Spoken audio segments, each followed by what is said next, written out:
Mr. Prosecutor, Yes. ito po mga ebidensya na nakita ho natin, hindi pa ninyo ni-review na may mga nakita, hindi nyo nakita itong inconsistencies. Doon nga po sa sinasabi ng defense na pinirmahan, sinubscribe, pero mas maaga yung pagtanggap. Your Honor, as to whether we perused that, Your Honor, please, unfortunately, we were not party to the preparation of these No, but this was documents. submitted Yes, Your Honor. as evidence, right? Yes, Your Correct. Honor, please. Yes, Your Honor, please. That's why this Pero- witness is more than competent to answer that.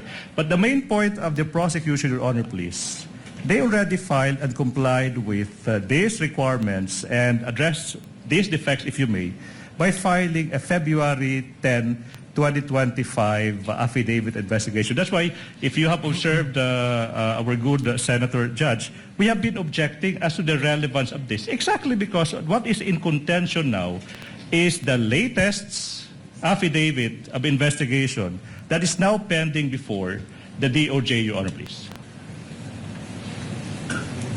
Quick question, Mr. Presiding Officer, to the witness and You to have the 2 minutes, sir. prosecution or prosecutor here. Mr. Witness, kailan ba talaga final itong kaso laban kay VP? Yung una na affidavit po, Your Honor, nag-file kami January 30, if I'm not mistaken.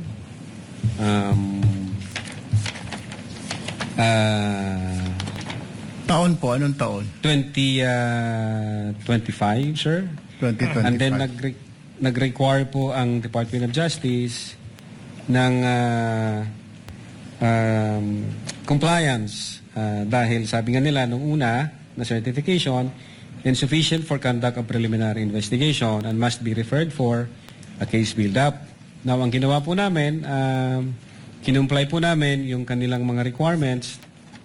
And then, come 11 February 2025, niresubmit po namin yung aming affidavit of investigation, Your Honor.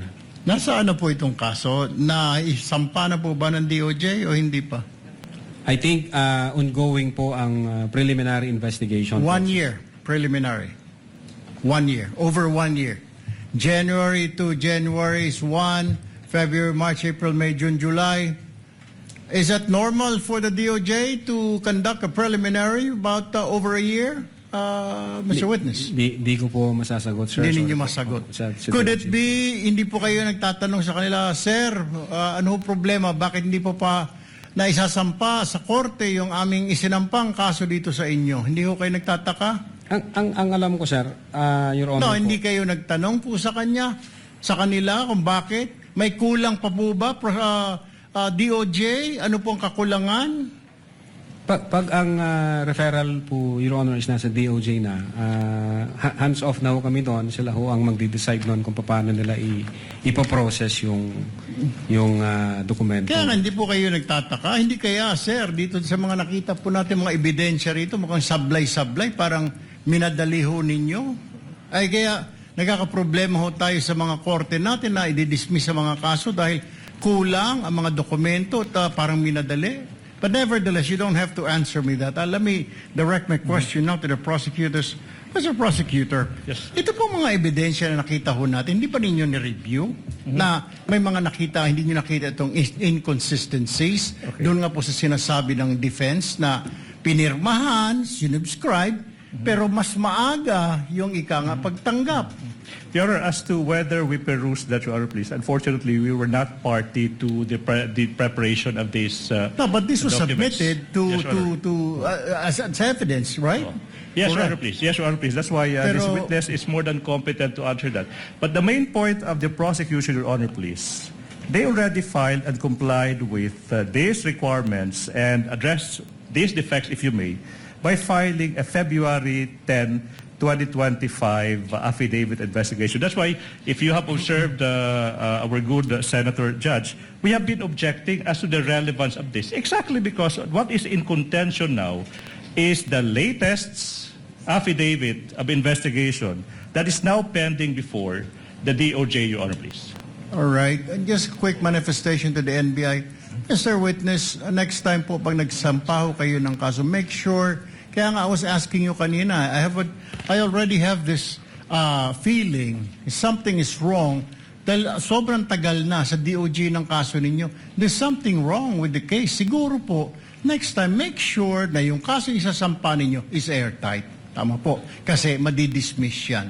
Yung mga kaso na medyo hindi po tight talaga ang kaso. Ano po? Yes, Your Honor. Sayang naman yung inyong pinaghirapan. Doon, ang dami natin nakita. Totoo po taglang na nagmura ang vice-presidente, nagbanta ang vice-presidente. Sa ngayon naman po ako, nakita ko naman po yun. Pero pagdating po yan, usually pag sa technicalities tayo nagkakaproblema.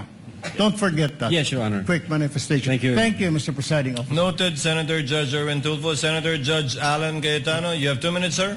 Less than 2 minutes, quick clarification lang. So January 30, yung unang affidavit of investigation. Yes, Tama? sir. January 30, tapos February 5, yun yung sagot ng DOJ na may 7 notes.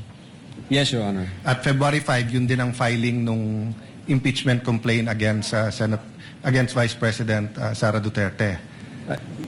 And then, which you said wala kang knowledge doon. I'm just looking at the dates.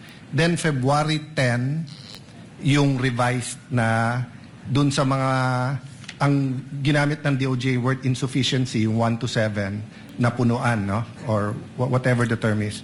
So, ang sagot ng witness, sir, sagot mo yung February 3, baka attachment lang kasi nung una yon. Yes, sir, I think so. Pero hindi siya pwedeng attachment nung una kasi January 30 sinubmit yun eh. So, hindi ka naman pwede mag-submit ng January 30 na attachment mo February 3. So, you went 3 days into the, or 4 days into the future kasi may 31 yung January. Well, sir, siguro ang makakasagot po niyan si Agent Calilong, sir, since siya ang signatory doon. I don't think you can answer it. Point ko lang, hindi logical na it was an attachment sa January 30 because wala pang February 3 nun eh. So hindi pwedeng post-dated affidavit. Second question lang, sa parehong investigative affidavit of investigation na sinubmit, walang input doon ang PSG, ISAF, PSC, ISAF, CIDG. So kayo lang yan.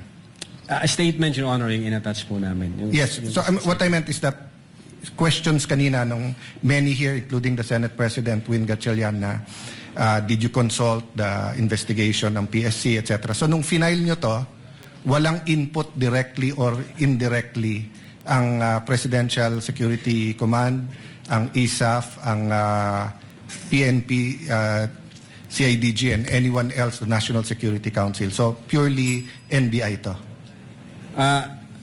No personal knowledge kung merong correspondence ng ibang agency with the director. Sorry, hindi kayo pwedeng walang personal knowledge kasi ikaw nag-file eh. Ikaw nakapirma dun sa affidavit. So you would know whether dun sa affidavit na yon they had input or not. No Yes, one Your else Honor. could know because you're the one who signed it.